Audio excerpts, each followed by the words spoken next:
Morning dear students. Today we are going to do the map activity for geography chapter number 1, that is resources and development.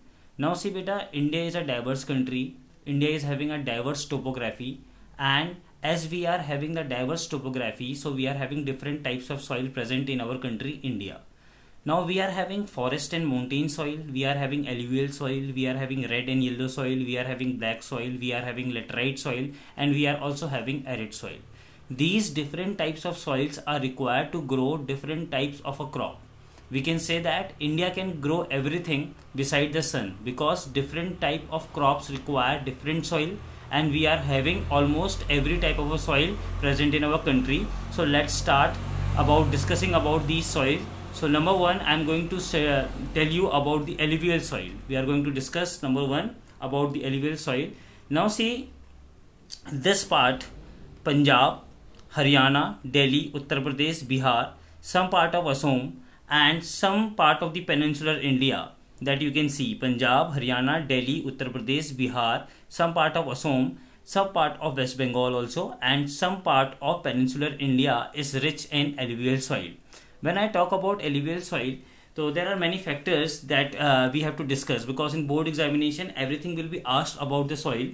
So if I talk about alluvial soil, it accounts for about 43% of the total soil, and it covers around 143 square kilometer. The second point that you can say about this alluvial soil is that this alluvial soil is widespread in the northern plains and in the river valleys. So in the river valleys as well as in the northern plains, this alluvial soil is distributed. In peninsular India, they are mostly found in deltas and estuaries. Now this is the peninsular India, the southern part of the India, where they are found in the estuaries and deltas. So this alluvial soil is also found in peninsular India, that is in the form of that is in the deltas and estuaries. Now see what is the composition of this alluvial soil. So humus, lime, organic matters are present in alluvial soil. These soil are very fertile. Alluvial soil is very fertile and it is very good for doing agricultural practice. So here there are certain things like there are two types of alluvial soil. The two types of alluvial soil are Khadar and Bhangar. You all know, I have already explained you during I have explained you the chapter. Now see, Khadar is termed as a new alluvial. Every year the rivers that bring silt with them, they deposit a new alluvial that is called as Khadar, and the old alluvial that is already present in that river plain that is already present in that river plain is termed as Bhangar. So the new alluvial is called Khadar and the old alluvial is termed as Bhangar. Now it is very important to know the color of this alluvial soil because in board examination you are going to be asked about the color of this alluvial soil. So the color of the alluvial soil varies from light grey to ash grey. It varies from light grey to ash grey. And talking about the texture of this alluvial soil, so the alluvial soil that is present in the northern plains and some part of the peninsular plateau and some part of the west India, this have a texture from sandy to silt or loam to clay. It has a sandy texture, silty texture, or a clayey texture. Now the alluvial soil is rich in potash and it is poor in phosphorus. This is also a very important point, that alluvial soil is rich in potash and it is poor in phosphorus. And the types of crops that can be grown in these type of soil in alluvial soil are wheat, rice, maize, sugarcane, pulses, oilseed. These can be cultivated easily. So this was all about alluvial soil. Now moving towards the second type of a soil, that is red and yellow soil. See, red and yellow soil basically present in the northeastern part of India, like somewhere in Nagaland, Meghalaya, Manipur, Mizoram, and some part of Arunachal Pradesh. It is also present in Jharkhand, Odisha, Chhattisgarh, and some part of Telangana also.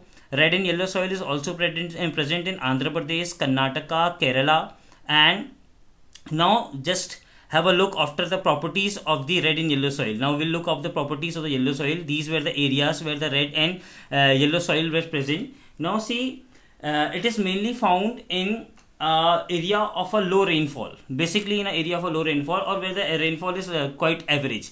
Not rainfall doesn't matter at all, but still it is the main quality that it is found in an area of a low rainfall. So these areas which receives a low rainfall, where we can find the red and yellow soil. No, absence of lime, concur, impure calcium carbonate. Now, in this type of a soil, lime is not present. Basically, lime is not present, and concurs are also not present. Basically, concurs and lime are not present. Concurs we have already discussed in class 9th in physical features of India. That are the small stones. The small stones are not present in this soil. Now, let us look about the composition. What it is deficient in?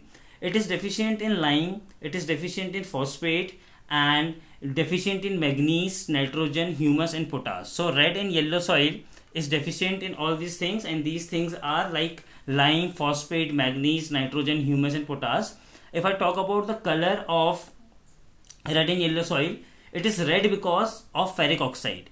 We are saying it red soil because it contains ferric oxide, and it becomes yellow in its hydrated form. When it is in hydrated form, it becomes yellow. Okay.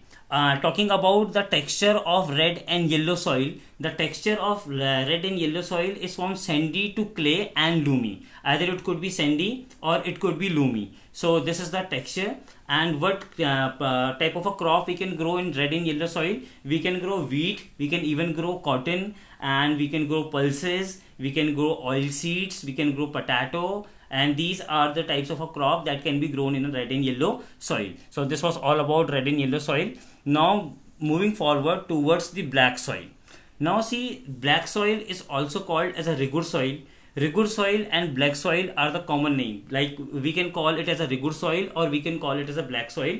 Now what is the meaning of rigur? Rigur means cotton. Rigur means cotton, and now this part, rigur means cotton, and it is the best soil for growing cotton. It is the best soil for cultivating cotton.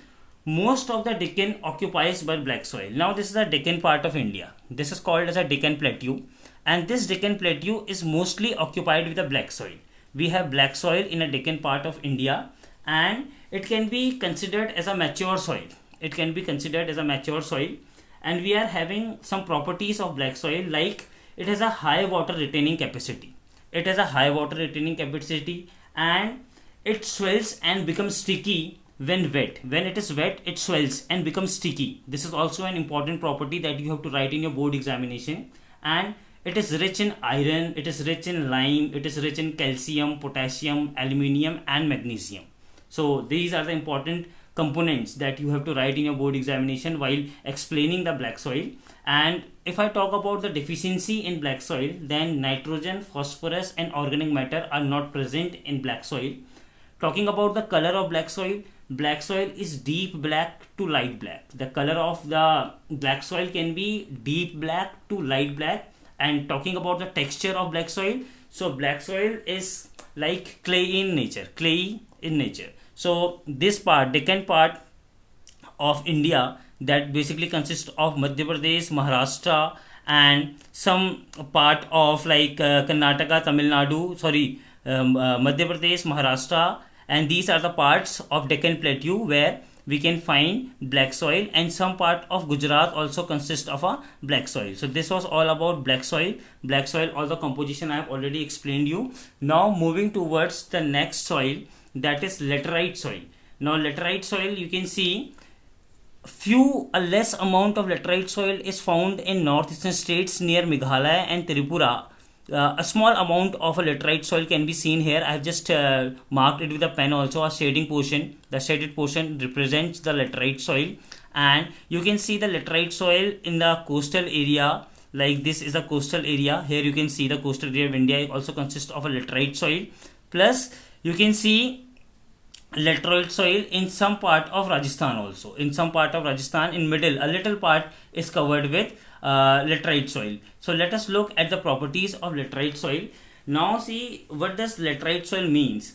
The name, it is named from a Latin word. Basically, it is named from a Latin word which means brick. It is named from a Latin word called later, L-A-T-E-R, which means brick in Latin term. It means brick. Becomes so soft, it becomes very soft when it is wet, and it becomes very hard when it is dried. It becomes very soft when it is like wet, and it becomes very hard when it is dried. It is found in the areas of high temperature. Basically, it is found in the areas of high temperature. High temperature is required for the existence of laterite soil. Okay. Organic matters of the soil will be removed fast by the bacteria, as its high temperature, and humus will be taken quickly by trees and other plants. Thus, humus content is less. See, the organic matters of the soil will be removed fast by the bacteria as it is in the high temperature. It is very clear. And humus will be taken away by the trees and other plant. Thus the humus content is low. That means the humus content is very low. Humus content is very low in laterite soil. Now talking about the qualities of what does it consist of? It is rich in iron and aluminium, and it is deficient in nitrogen, potassium, lime and humus. Lime and humus it is deficient. Color, talking about the color of laterite soil, it is red color. It is in red color due to iron oxide. And what types of crops can be grown in this laterite soil region? This laterite soil region we can grow like ragi, this is the important millet, sugarcane, cashew nuts are mainly contributed here. And in 2018 board examination, it was a question in a CBSE board question paper that cashew nut requires which type of soil? So the answer is laterite soil. They have asked the question indirectly. So it was a map question, basically a state where cashew nut can be grown. So we can see that here Goa. You all know that Goa is famous for cashew nut because the laterite soil is present in this area. And from here you can just you can use your knowledge also. If such questions comes in examination, then you can use your knowledge also. Yes, Goa is famous for cashew nut, so it could be, the answer could be Goa. And you also know that Goa consists of a laterite soil, so you can easily predict such answers by using your knowledge that Goa will be the right answer for the production and cultivation of cashew nut. Now talking about the next soil, that is arid soil. Arid soil, you can see this part of Rajasthan, that is the desert part. Basically this part of Rajasthan, which is the desert part, it consists of a arid soil. Arid soil can be found in a arid or any semi-arid condition. Arid soil can be found in arid condition or a semi-arid condition where water availability is zero, where water availability is almost zero. It is deposited mainly by the wind activities. It has a high salt content. Now see, this question is asked many times because I am telling you the qualities of the different soil, because this you have to write in your board examination. They can ask you the characteristics of any soil. So here I am telling you about the characteristics of each and every soil. So I am talking about arid soil now. The arid soil is found in an arid and a semi-arid condition. It is basically deposited by wind. It has a high salt content. This is important point. It lacks humus and moisture. Moisture and humus is very less in arid soil. Okay, nitrogen is insufficient and phosphate is normal. Nitrogen is insufficient in such soil. So nitrogen is not present basically in this soil, but phosphate is normal. And texture of this soil is sandy, and the color of arid soil may vary from red to brown. So this is the desert part of India. That is Rajasthan part, western part of India, जहाँ पर को हम लोग we are seeing arid soil.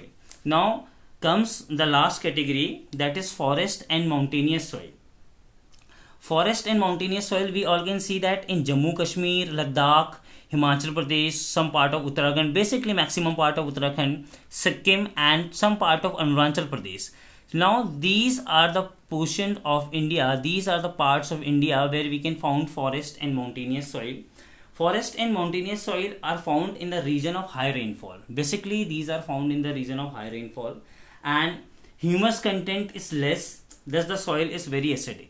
Humus content is less in these soil, and this is very acidic. So, these were all about the different types of soil that we have learned today, and these soils are very important. The characteristics of these soils are very important because in board examination you are asked the different characteristics of the soil. They can even ask you the difference between alluvial soil and laterite soil. They can ask you the difference between laterite soil and black soil. So you must be knowing the quality of these soils that I have already explained you in this video, that what content they are having and how they are formed, what is the composition of these soil that I have already found. One more thing I want to clear you that during observing my teaching profession, whenever I saw the question paper of the board examination or the question paper of many expert teachers, they usually get this part for identification. Now this part they give for identification, this yellow part or this green part. You can see this green part and this yellow part. Now see, the above part of Arunachal Pradesh consists of a forest and mountainous soil, and the lower part of Arunachal Pradesh consists of a red and a yellow soil. So they basically give it for identification because it creates a confusion. So it is very clear that the above part of Arunachal Pradesh is mountainous and forest soil, and the lower part of Arunachal Pradesh is red and yellow soil. So if this question comes in identification, that identify the type of a soil, then be very sure that the top part of Arunachal Pradesh is forest and mountainous soil, and the lower part of Arunachal Pradesh is red and yellow soil, because this is a small part and it creates a confusion among the student. So do this. So this was all about the map work of resources and development. In the next topic, I am going to explain you about agriculture chapter, major wheat producing areas, major rice producing areas, and major sugarcane producing areas. So till then, have a good day. Thank you so much, beta. God bless you.